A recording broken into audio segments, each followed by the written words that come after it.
In the late 1930s, a young filmmaker named Walt Disney occupied a unique position in popular culture. His creations were famous around the world. The characters he had originated were beloved friends of people everywhere. At the same time, Disney's constant endeavor to improve and expand his filmmaking medium had made him a darling of the cultural elite, a truly significant modern artist. From a fusion of these qualities would evolve one of the most extraordinary and influential films of the 20th century.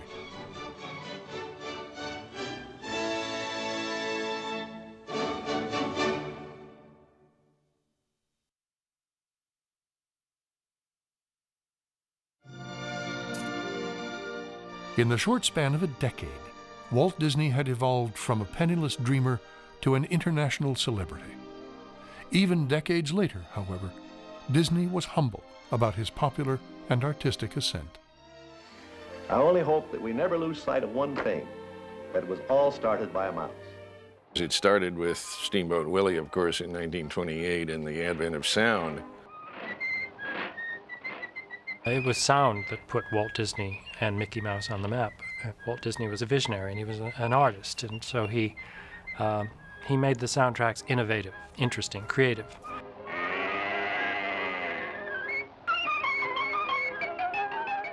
People responded to Mickey, and the music was kind of incidental. It was commenting on the action.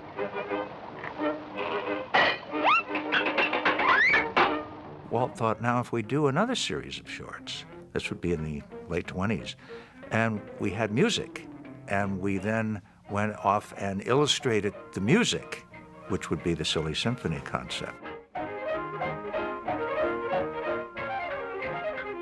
This was a series in which they experimented with special effects, with color, with the way that action can be matched to music.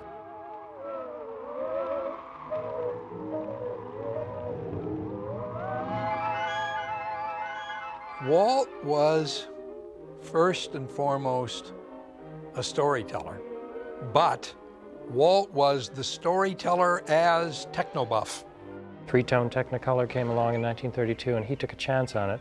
He had an exclusive contract for 2 years with Technicolor, and so his Silly Symphony series just bounded ahead in terms of quality. He had a sense of place that meant you walked in and lived in those wonderlands. And so you needed a sense of depth. And so he got his technicians to develop the multiplane camera. And with the multiplane camera, you go into those worlds. But when you went into Snow White and the Seven Dwarfs, you had a feeling of going into a story such as the best storytellers give you with their voice. But Walt gave it to you with all your senses involved, except smell, and he was always working on that. As Walt Disney developed his craft over the years, he recognized the growing importance and power of another substantial and personal element of his medium. I think he loved music to start with. I think he understood it as an equally powerful means of communication. Actually, Walt was not a musician in the sense that he played an instrument. He didn't read music, but he had an instinct. He had a very definite reaction to what was right for his films. And he lived and breathed music in the sense that when he looked at a picture, he could almost hear what he wanted to hear in his brain. He was a natural musician without playing the instrument. The late 1930s were heady times at the Walt Disney Studio. Snow White and the Seven Dwarfs had just been released to overwhelming critical and public praise. The attendant financial success of Snow White afforded Disney the first real fiscal security he had enjoyed in years. He began ambitious plans for a new studio complex in Burbank, a custom-designed facility to house the eclectic and unsurpassed talents he had assembled over the previous decade. People who were at the studio then say it was a time of tremendous creative growth and enormous stimulation because they were being asked to think harder, to perform more fully, and to stretch themselves and push themselves in ways they'd never even thought of before. We had a staff there that I know that Walt felt was the finest that could be assembled, and that he could do anything with those people, and that he had the money to do anything he wanted. And this was a rare position to be in, to have those two things. You see, the studio was in such a formative period at that time, and there were men literally from all over the world. There were over 1,000 artists, and he had the finest draftsmen and the finest painters. And animation was such a novelty. It's one thing to have live-action films, but it's another thing to have an art form of its own that's sort of owned by one guy at the time, you know. Walt Disney held a unique position in America, and certainly in Hollywood at that time. He was considered a contemporary genius, and his studio was a mecca for visiting dignitaries and celebrities throughout that decade. Walt Disney's films during the 1930s were like a lodestone or a magnet for all these creative people who wanted to work for him, or people that he wanted to go out and get for the studio for specific projects. Flush with critical and commercial success, a confident and prosperous Walt Disney began what would become his most unusual, innovative, and personal film.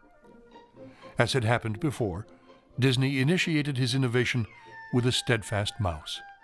Mickey was, in 1937, world famous and world beloved. Mickey is a cheerful fella who wants to have a spectacular lot of fun without being malicious.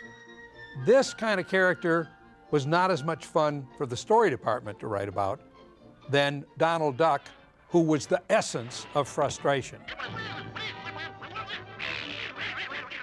For Donald, things never really worked out.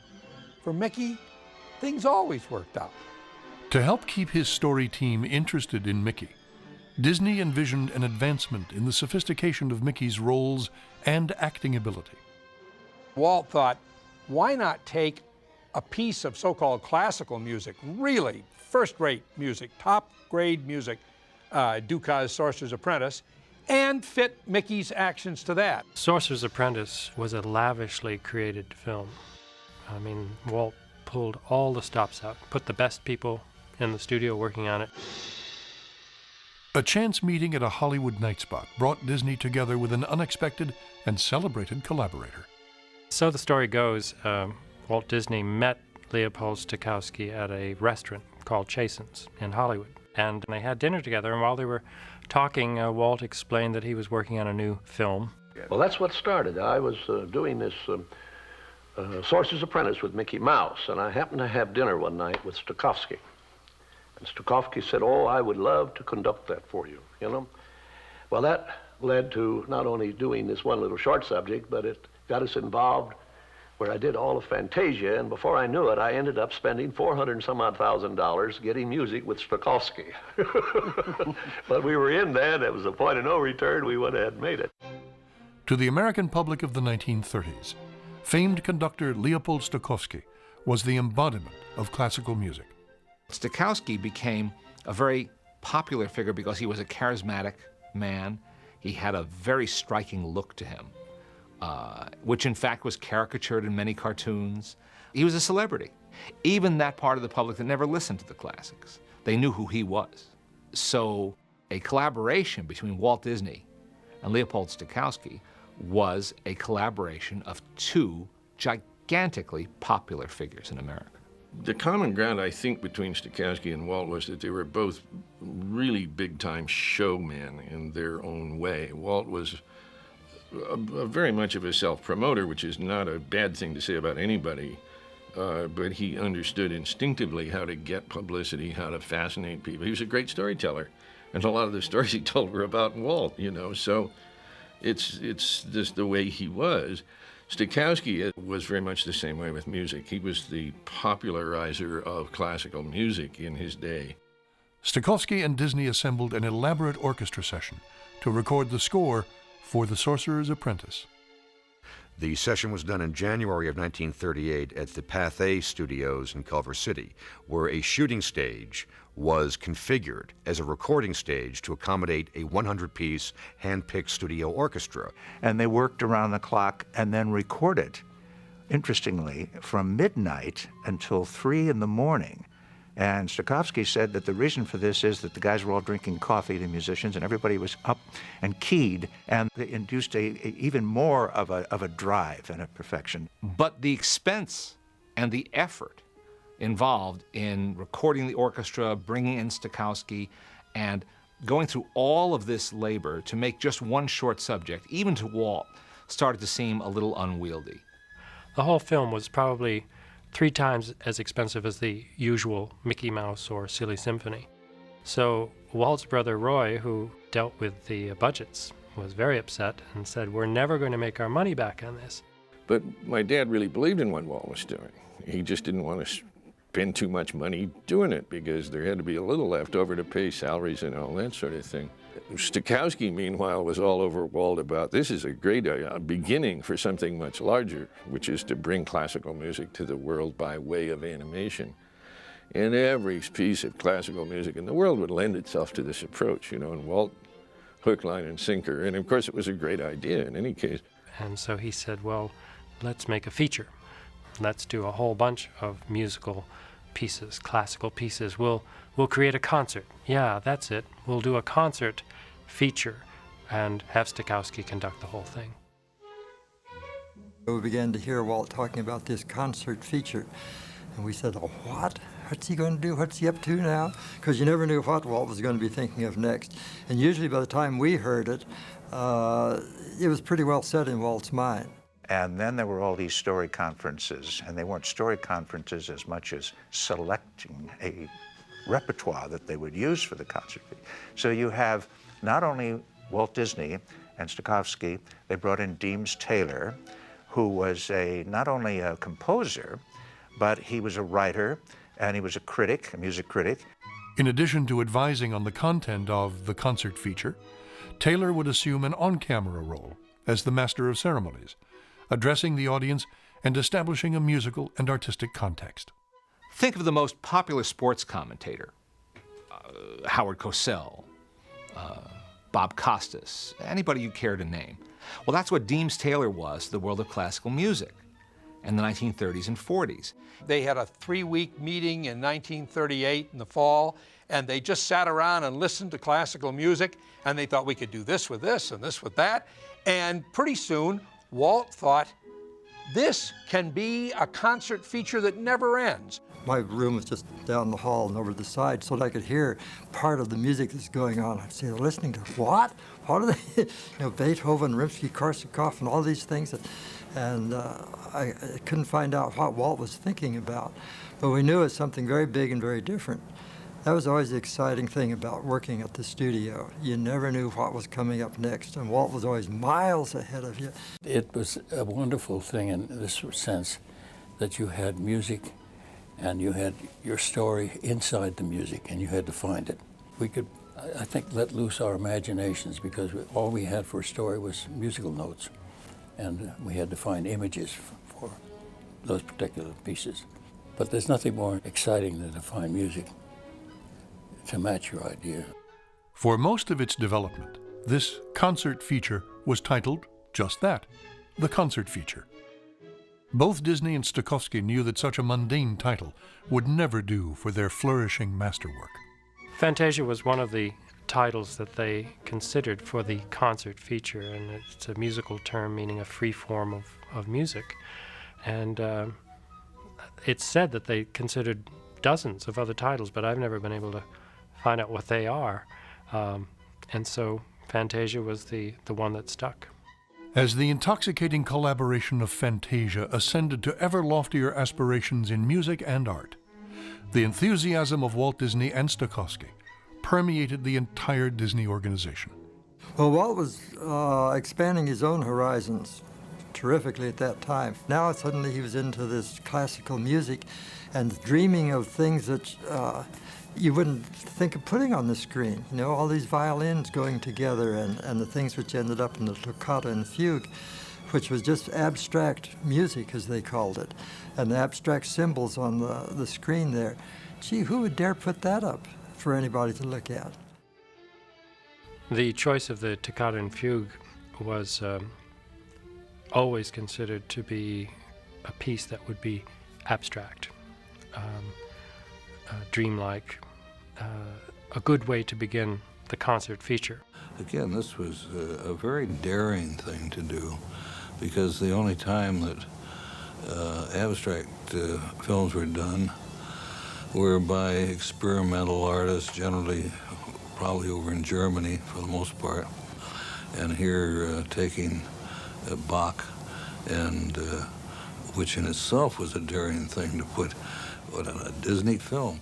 The design of it was based heavily on work done by Oskar Fischinger, who was a renowned abstract animator who made his own films in Germany in the 1920s and 30s.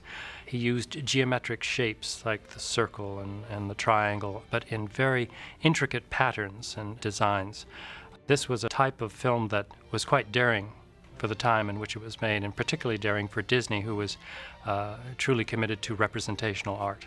But the version that Oskar Fischinger came up with was very abstract indeed, and very Fischinger indeed. And as Walt got into Fantasia more deeply, he wanted his abstraction. So you end up with things like lines that go up and down that then become violin bows, which is representational. Or they're put onto a horizon line, or clouds are put in the background to orient the viewer, rather than letting it just go, as Fischinger did with many things in abstractions and geometrical shapes going at the same time. So it's an interesting tension in this piece of music, this toccata and fugue section, in which a battle for the audience is going on between Walt wanting to experiment more but being afraid to offend the audience. Given a fear of offending the audience, it is interesting to note that Disney and Stokowski chose one of the most well-known pieces of ballet music in the world, Tchaikovsky's Nutcracker Suite, and then jettisoned its familiar story. I think the Disney people said to themselves, why should we be imitating what you can see in any high school auditorium every Christmas? And they went off in a different direction. They wanted more of an impression of the music as seen through the different phases of nature, the seasons. And I think what they did in this sequence, which is so important, is they demonstrated how they could personalize something abstract. Although they did toss out the story of the Nutcracker, the traditional story that we're all familiar with, it still is a balletic production, except in this case it's not figures dancing so much, human figures, but it's leaves dancing and flowers dancing and mushrooms, and that's out. So it still is a ballet, but a ballet of nature and of natural forms. Nutcracker Suite is one of the most spectacular examples of animation that has ever been done. Animation at the time the majority of it was a handmade art. There were 24 drawings per second, and each of those had to be transferred to cells, celluloid acetate. They had to be inked on the front, painted on the back, but on top of that, then they had specialists come in with airbrushes to soften the color. Then they had other people who would do dry brush. They would take a bit of color and wipe that off on a cloth and then start to put it on so you get a sort of texture on it. Incredible stuff. For each frame of those sequences, it took an enormous amount of hand labor. Each cell, which was only 1/24th of a second, it took them something like 3 or 4 hours to do with all those techniques. And yet, it's the simplest sort of thing. It's what Disney artists saw when they went into a vacant lot and just looked at the plants that were growing and made drawings of them. But Walt said, the primary purpose of any of the fine arts is to arouse a purely emotional reaction in the beholder. And here you get an emotional reaction from kapok seeds. Fantasia's point of origin, The Sorcerer's Apprentice, now became the concert program's memorable centerpiece. The Sorcerer's Apprentice is the only piece of music that was adhered to as it was written. The story of the music was not altered in any way by the Disney artists. It's the same story that Dukas intended in the music. The abundant production values that Stokowski had lavished on the recording of the score were matched by Disney and his artists in the creation of the visuals, not the least of which was a redesign for Mickey Mouse himself. The design of Mickey Mouse had changed considerably from the 1920s, in which he was a very rigid design of circles. But to animate something that's a rigid circle is not that expressive.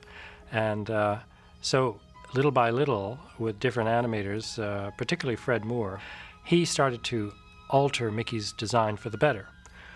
He enlarged his cranium a little bit, made it more childlike. He, most of all, gave him a pear-shaped body rather than just a rigid circle. That pear shape really worked as a malleable, animatable form.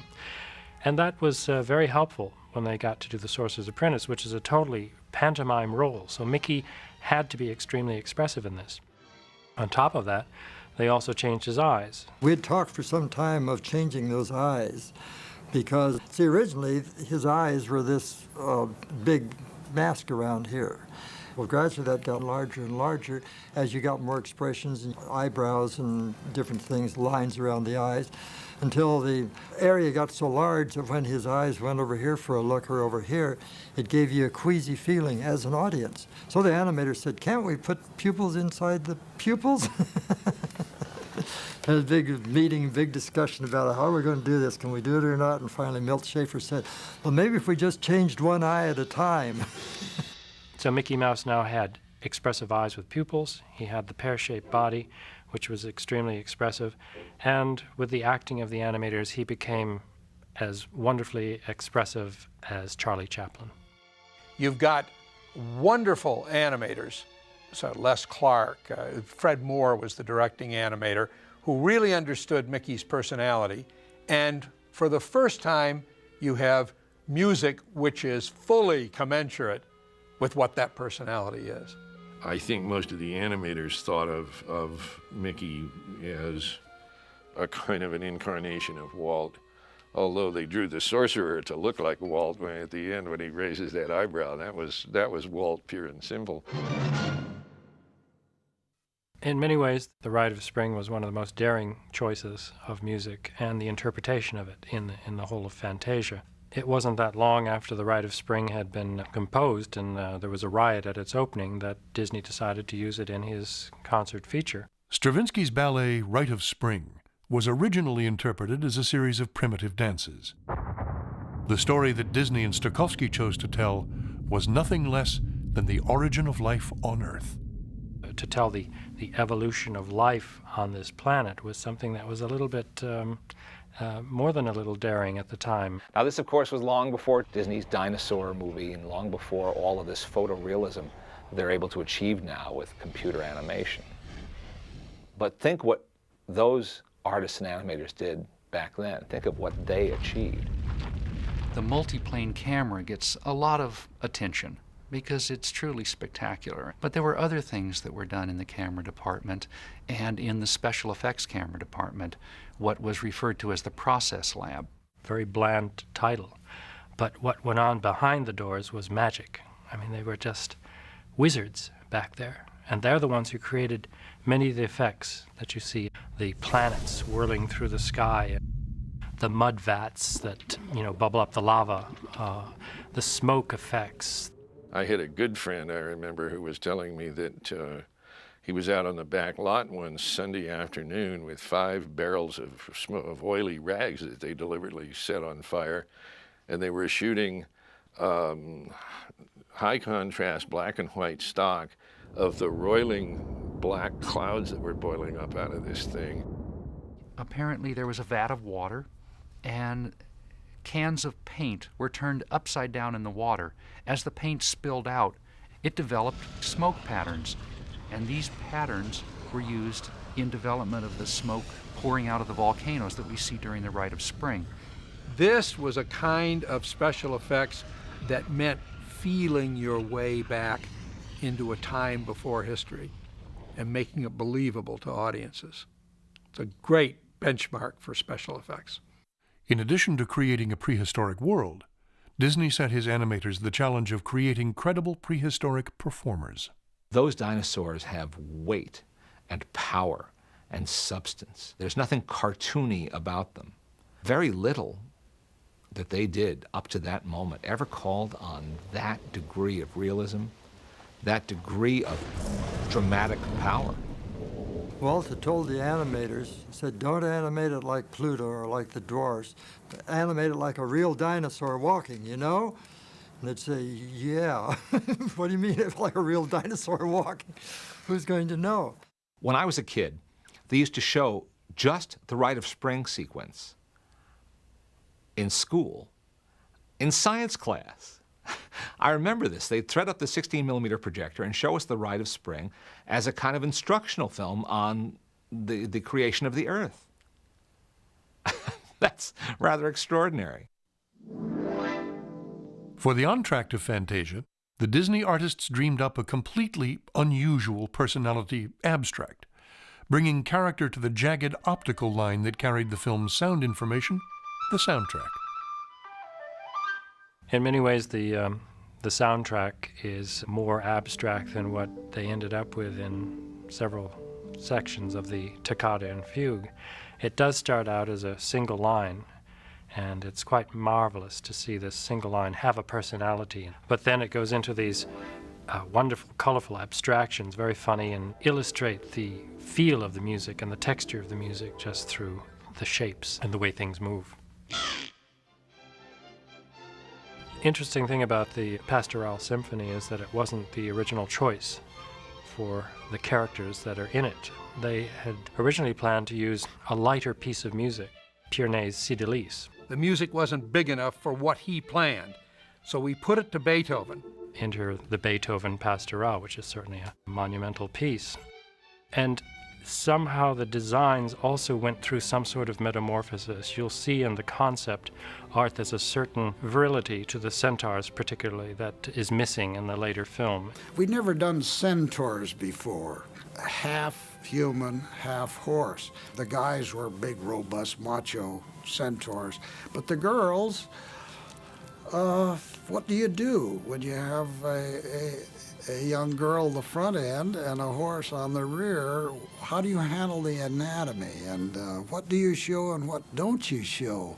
I have a whole stack of memos about how things should be drawn, and long shots and close-ups and so forth. That's pretty humorous in itself. I thought the fantasy in that was great, more so than probably any other segment. All the characters in there were fanciful characters. There's nothing in there that really exists in the real world. Because I was prejudiced through this thing, because I keep trying to analyze this. I always wanted to work on Dance of the Hours. Dance of the Hours was a parody of the kind of highbrow dance segments that had invaded several prestige motion pictures of the time.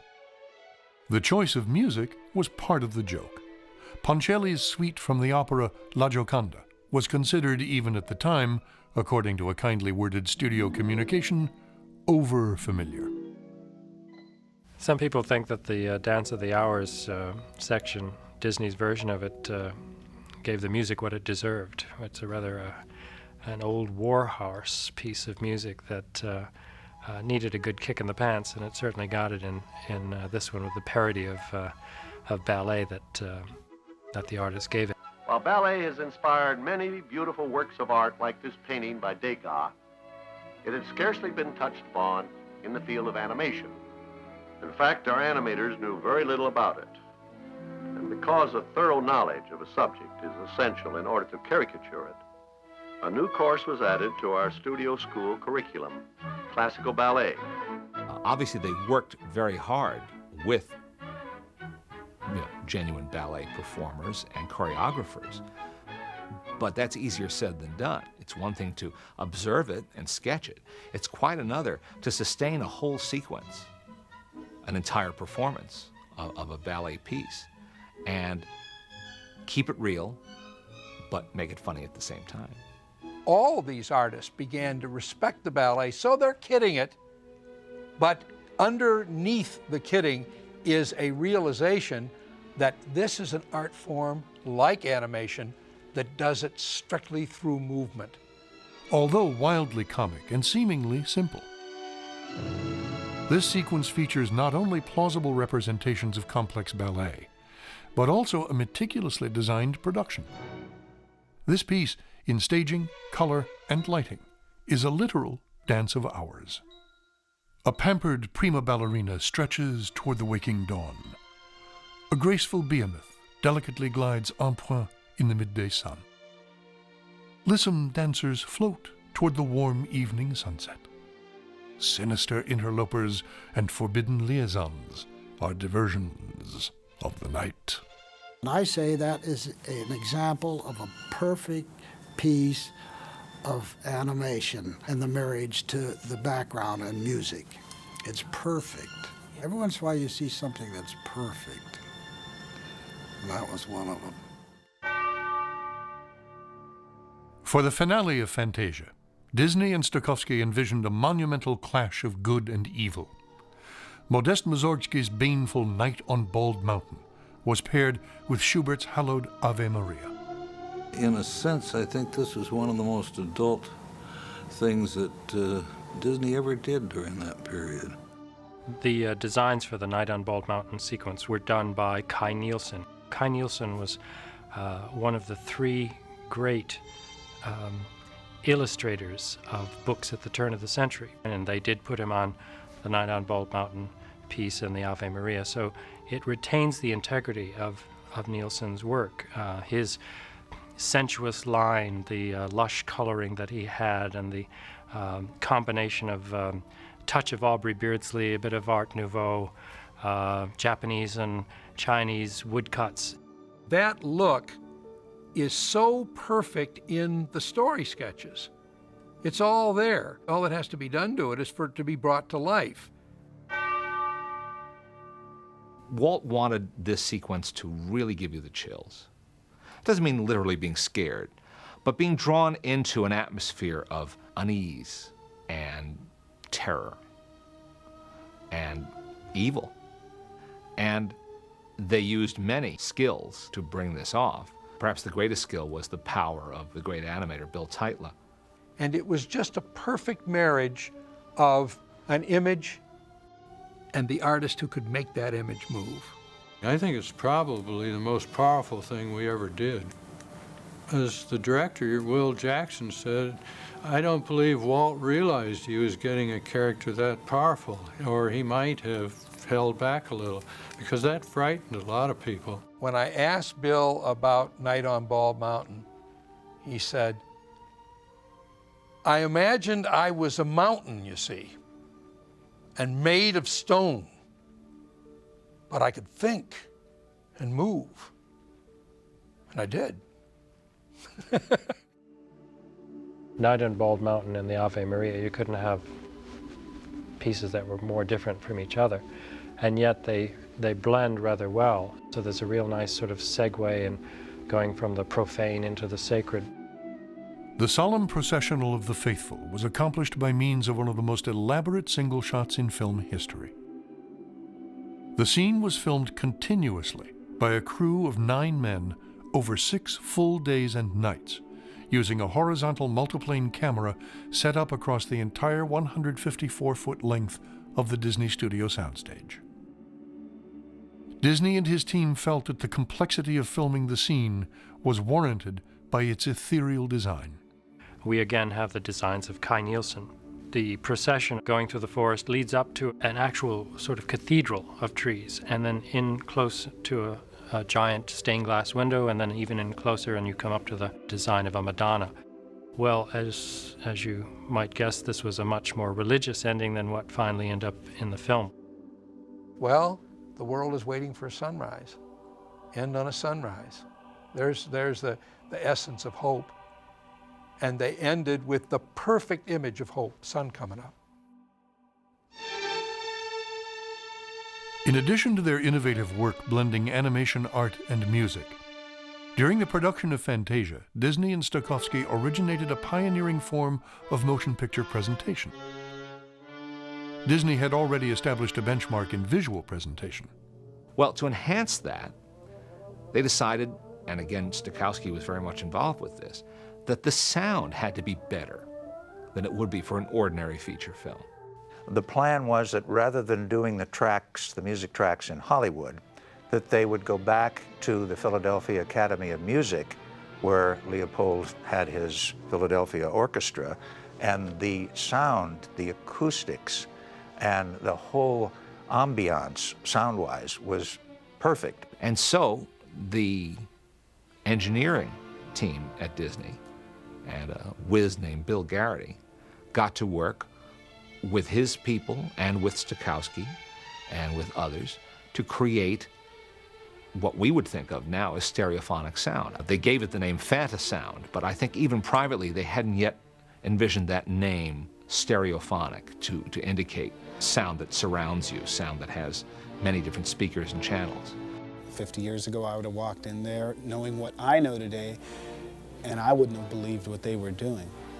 They sat around and said, you know, we've got to do something about a mono sound. It doesn't sound right. Let's come up with stereo. Let's design it left, center, right. Then they said, let's put a surround track and it'll give you an acoustical feeling of a concert hall. That's today's philosophy. We are doing nothing different. These people started from scratch, and what they did is unbelievable. So not only did you have the Philadelphia Orchestra, which had a glorious sound to it, conducted by the most famous conductor in the country at the time, but you had it presented in a form of sound that had never been heard in a movie theater before. Never. I think Walt saw Fantasia as something other than an animated feature film. He really envisioned something that would be a hybrid of a film presentation and a concert. Something brand new that didn't exist before. It was presented as what they used to call a roadshow attraction. And that meant you had to purchase tickets as you would for a concert or a play. You had 2 shows a day, and people bought their tickets in advance, and they had a reserved seat, and it was an event. Given Disney's ambitious exhibition plans for Fantasia, it's not really surprising that his film distributor, RKO Radio Pictures, balked at the enormous effort and expense of this roadshow. RKO did not want to handle Fantasia. They didn't have any faith in it. So the decision was made that we do everything ourselves. Now Disney was not only a filmmaker, but a theatrical impresario. He hired his own team to plan and supervise every aspect of the Fantasia Roadshow experience, from curtain and lighting cues to the theater marquee and usher corps. The theater staff was trained properly to take each patron to their seat. We also had programs, a beautiful program, and we put that to use. That was also part of the show. It was not just sitting down, but they had something in front of them, and something that they kept, and something that they cherished. This was an event. This is the kind of event you might even get dressed up to go to. And you paid a higher ticket price than you would for a regular showing of a movie at your neighborhood theater. So it was not just a film that they were going to. It was an experience. Of course, Walt's timing couldn't have been worse. The roadshow release of Fantasia was not a success for a variety of reasons. I think the critics were baffled. They didn't know whether to put, the newspapers didn't know whether to send their musical critics to cover it or their movie critics. There are some just ecstatic reviews of it that are just over the top, unbelievable. But there were others who were the music critics, basically, music critics, who were purists about the music. Well, actually, it was not highbrow. It was not lowbrow. It was Disney. It was for everyone. Those people who knew what they were in for were very, very receptive and couldn't stop talking about it. New York, they ran for over a year, packed houses, day in, day out, day in, day out. People going back to it time and time again. In Los Angeles, it ran for a year. San Francisco ran for, 45 weeks, 47 weeks, something like that, nearly a year. Now, that's a very good record for a road show of a picture, particularly in those days. So it was well received in the big, larger areas. But I think the general public reacted to it favorably, those who saw it. But there was such a limited group who saw it, really, when you figure the amount of theaters it played in. There were no more than 12 venues that were ever equipped to show Fantasound, and records show that there were never more than 16 prints manufactured. Fantasia's release was so scattered and inconsistent because of the problems of the installation, because of the problems of only having 2 shows a day, that it was almost destined not to make money. The cost of fitting this into a theater ran to about $85,000. This is pre-World War II dollars, a tremendous amount of money. What's more, World War II was already underway in Europe, and there was the threat that they would not be able to release the film overseas. Dejected, Disney returned the distribution of Fantasia to RKO Radio Pictures. By January of 1941, RKO had been persuaded to continue the road shows under their banner, which did happen beginning in April of 1941. But the apathy of the box office, the apathy of the public, made RKO realize they weren't going to hit a home run with this, and they determined, with Disney's approval, to cut the 124-minute Fantasia down to an 81-minute popular version, which played out nationwide in 1942. All of the interstitials with Mr. Taylor were cut. The toccata and fugue was dropped from the program entirely, making a very tight and perplexing 81 minutes of music which the Heartland just didn't take to its heart. Yeah, one of the things that Walt wanted to do was to make Fantasia a perpetual entertainment, in that you could change the program like you could a concert. They would do another number, and perhaps after it had been out for a year and a half, add a number and maybe subtract a number, and then in a few more months add another number. And we can release it again, or we can keep it in continual release, and you will every year go to see Fantasia, and it will always be new. And Walt was developing a lot of new segments. Clair de Lune, Swan of Twinella,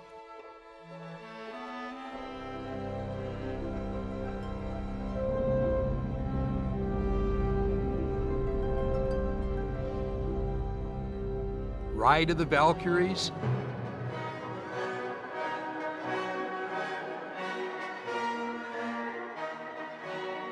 art was being produced. Stokowski recorded the first 4 numbers for that, and they were well on their way, but then they just couldn't make it with the short finances and the war and the problems of all that. It died. The failure of Fantasia was a thorn in Walt's side for the rest of his life. Following Pinocchio and coming into the Fantasia period. Yeah, that about did it, you know. But that was a new artistic success, financial failure, you know.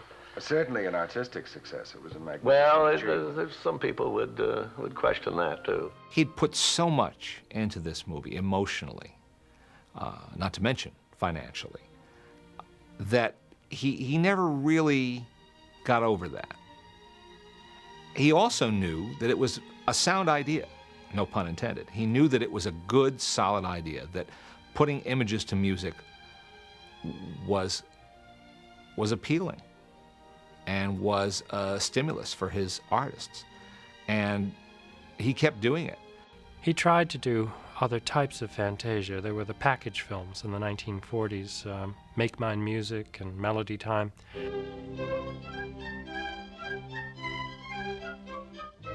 Some of it involved some classical music and mostly popular music.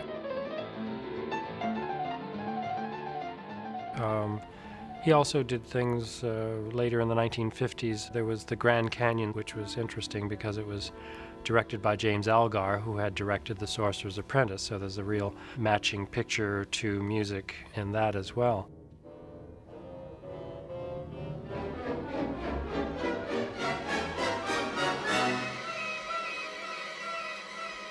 Time went by, and it kept coming back, and there would be an audience for it, and then it would be reissued perhaps in another 5 or 7 years. And suddenly it became more and more popular in its reissues, and more people were warming to it over the decades.